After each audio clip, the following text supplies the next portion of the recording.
Hello and welcome to our Leadership English Live Lunch and Learn. Thank you so much for joining me. I'm really excited to share some awesome quick tips with you today.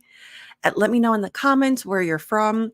I'm excited to do these more regularly so that I can share business English tips and leadership communication tips with you. So I'd love to know where you're from, what kind of work you're in, so we can create a really awesome community. All right, let's get started. Today, I'm going to share with you 3 quick tips that are going to help you look, feel, and sound more confident in English. Now, what's unique about the tips for today is that they're not English specific. So by the time you follow me, you're probably at upper intermediate to advanced level. And while I do have lots of resources for advanced, especially C2 level vocabulary and grammar, today's tips are about what you can do that are not English related that will immediately make you, for all intents and purposes, it'll make you look more fluent. It'll make you look more natural, regardless of your English level. And I get excited because this is what really matters at this level. Once you're at leadership or in a professional capacity, it goes beyond the academic needs of English. When you're studying English, it's all about, okay, I want to go from beginner to intermediate, or I want to take the placement test and I want to take the level test. But when you're in the real world, nobody cares about your level or necessarily your grammar mistakes. It's about your delivery. It's about being competitive. It's about being persuasive. So that's why I love this kind of fluency work. And speaking of fluency work, let's take a look over here. Make sure you download my free audio training at tanyasuarez.com lead. It's a really great audio training that you can listen to on the go, and it's about the 3 essentials of American leadership communication. This will help you feel more comfortable in communicating in a way that is compatible with the culture that you're in. Now, the first tip about looking more confident, very literally, it's about looking where you look. I find that for non native speakers, because you're always looking for the best word, at this point, you've grown out of the phase of looking for the right word. Now you're trying to look for the best word. You're in an environment where it's competitive. You're in board meetings, you're seeing other people communicate so eloquently and so fluently, and part of you maybe gets a little triggered, you might get jealous, you might get insecure, and so you're trying to figure out what's a fancier way of saying what you want to say. And what happens is as you're mentally looking for the words, your eyes are also looking. It's not a horrible thing, but I'll tell you why you need to improve this. I would say fix it, but I like to work on improving because you're not broken. You just could be better. The reason is it doesn't translate well.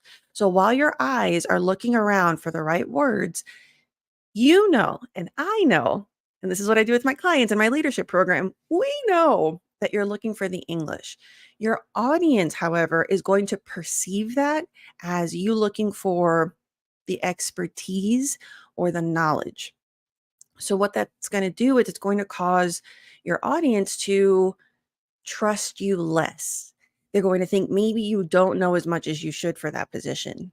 And when you're in a professional capacity, when you're in a leadership position or trying to get promoted, you need to build that executive presence and you need to build that trust in your expertise. So if someone's asking you something or you're about to contribute in a meeting and you're looking around thinking like, what is that? What's that word I used the other day? In your mind, you're thinking like, "Oh, does the verb come first? What's a better way I could say this?" They're listening to that on mute. So what they're thinking is, does this woman know what she's talking about? Does this guy how did he become the CEO? You don't want that kind of doubt. So something you can do is train yourself because all of this, they're simple, but they're not easy because it does require training. You need to train yourself to make natural eye contact. So you really need to train yourself.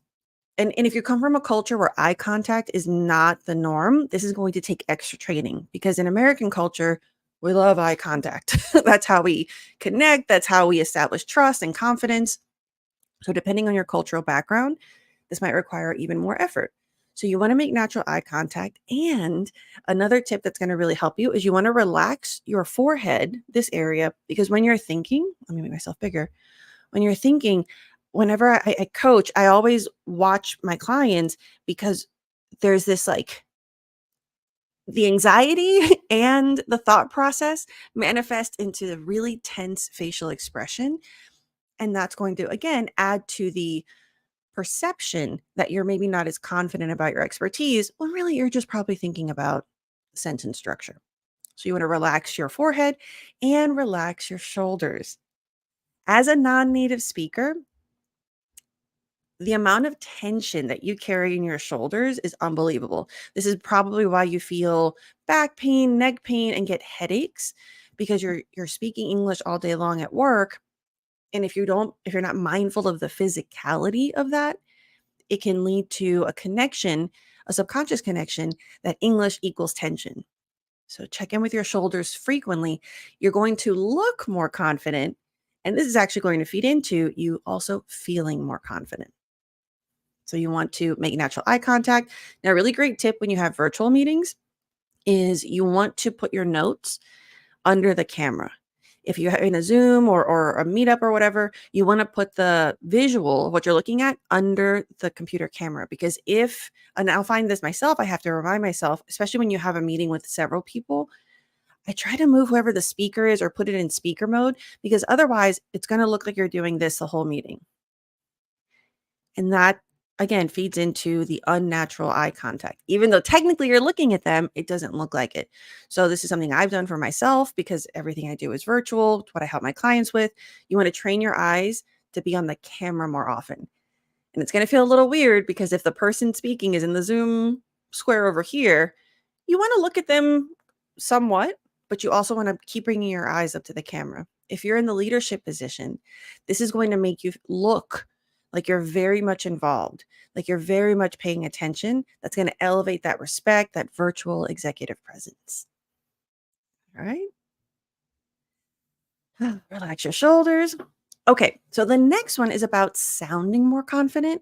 And so the tip here is to not use filler words too much. And those are the ums and the ahs.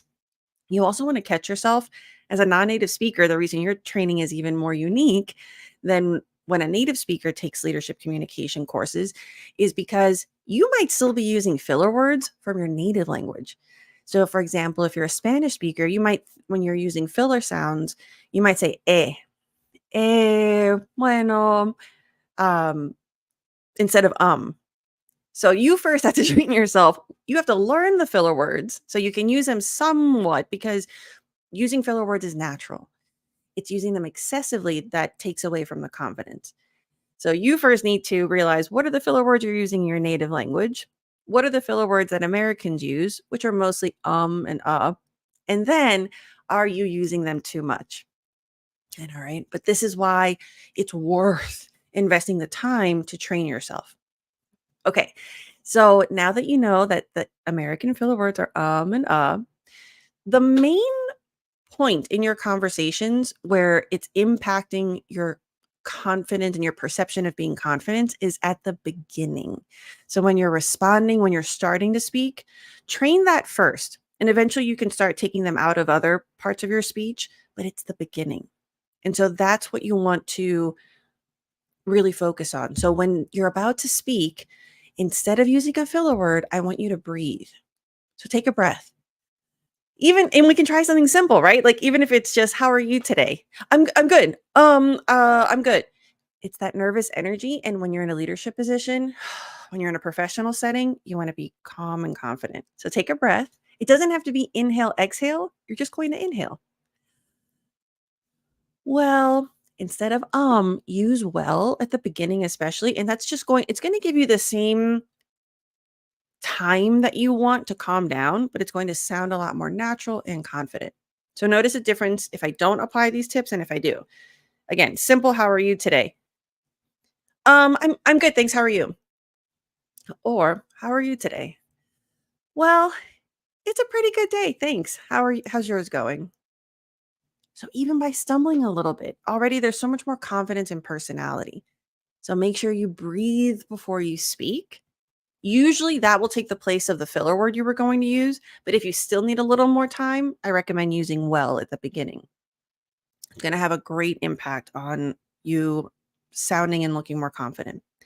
And you'll also feel more confident because when you're breathing, your anxiety decreases because your heart rate stabilizes. And so then you start feeling more confident when you're conversing. Your brain is able to be more creative and access the English that you want because you're having more oxygen and you're creating an environment where you feel safer.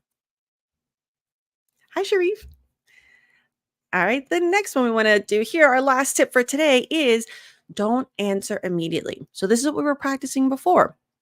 You want to take a breath. If you need a filler word, you want to use well. Now, the reason I have this here is because this is so important. I find that non native speakers, the reason you rush into answering is there's an insecurity, maybe from the beginning of your English journey, that you feel or you're trying to prove yourself.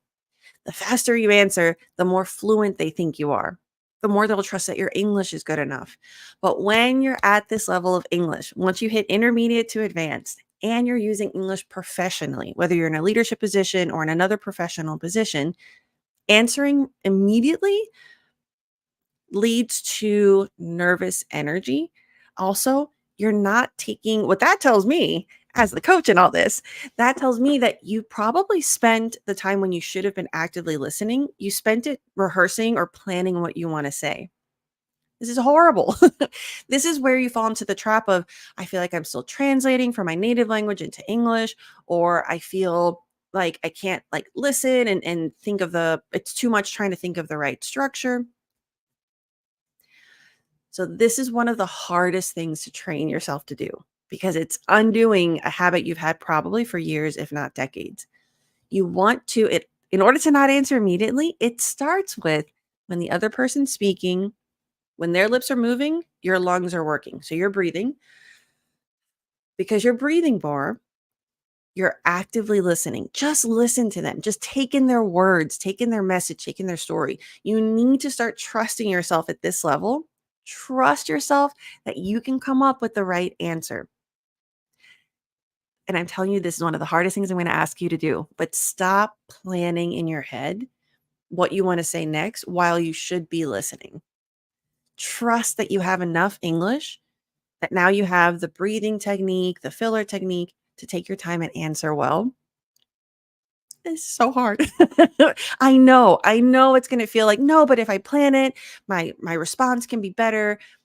We're not going for better. We're going for awesome. And awesome does not mean perfect C2 level structure. I say this in almost every video I've ever made. C2 level is not natural American conversational English. That is really great for the Cambridge English exam. For conversational American English, the personality is what's going to matter. How you deliver is going to matter. How you connect. If you're trying to get a promotion at work, if you're already at the executive level, but you're trying to create a stronger network, personality is what gets promotions. So this is where I really want you to tap into who you are, not what you're saying. So that being said, okay, so now people are talking, lips are moving, your lungs are working, you're calming down, you're listening actively. When it's your turn to respond, you're breathing and then you're responding. Whether it's a simple question like, how was your day? Or it could be a more complex question like, what do you think about next quarter's projections? The tip here is you're going to take your time with the inhale.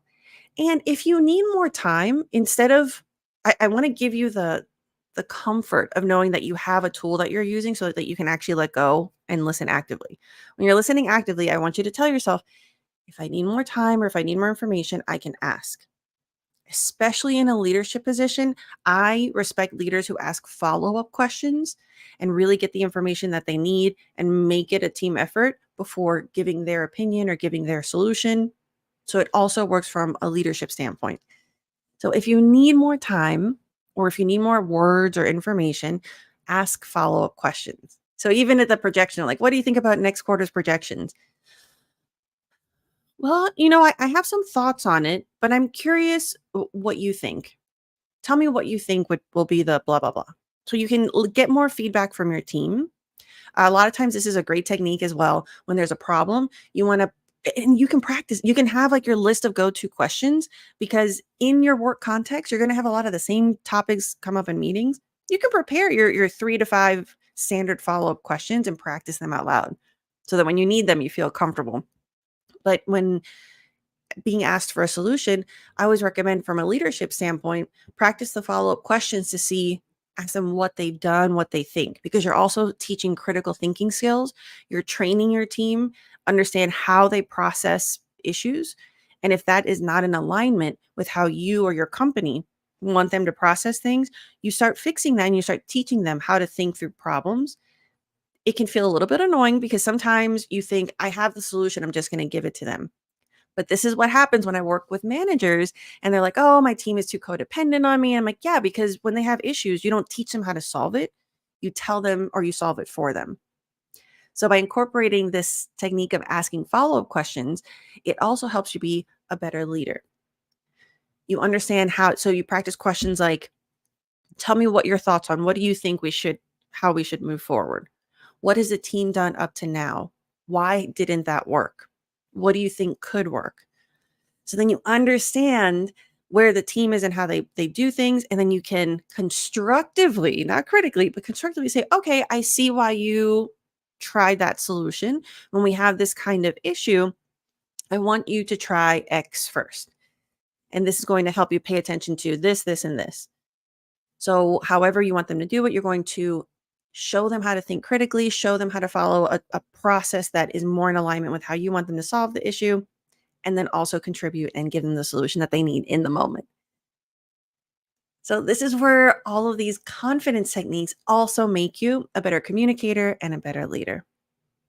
All right, thank you so much for joining me for today's live lunch and learn. If you're interested in more in-depth one-on-one coaching, I have a wonderful leadership communication program where we're going to techniques like these, as well as increasing your executive presence virtually as well as in person, and really getting into how Americans communicate and how you can be more compatible for your clients, for your team, for your colleagues. Thank you so much. And if you would like to take a look at my other business English resources, I have a podcast, a blog, I have online courses. Check them out at tanyasuarez.com. And hello, Sharif. Now for the Q&A portion. If you have any questions or if you want to let me know, in your case, let me know how's life going. I would love to get to know you more. If you're watching this video after, let me know in the comments.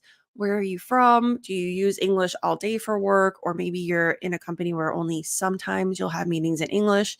I would love to know what your challenges are, and I'll try to create more videos to help you with that. And remember to join me tomorrow. I'll have another live lunch and learn, and I'm excited to share more tips to elevate your business English and your communication. See you later.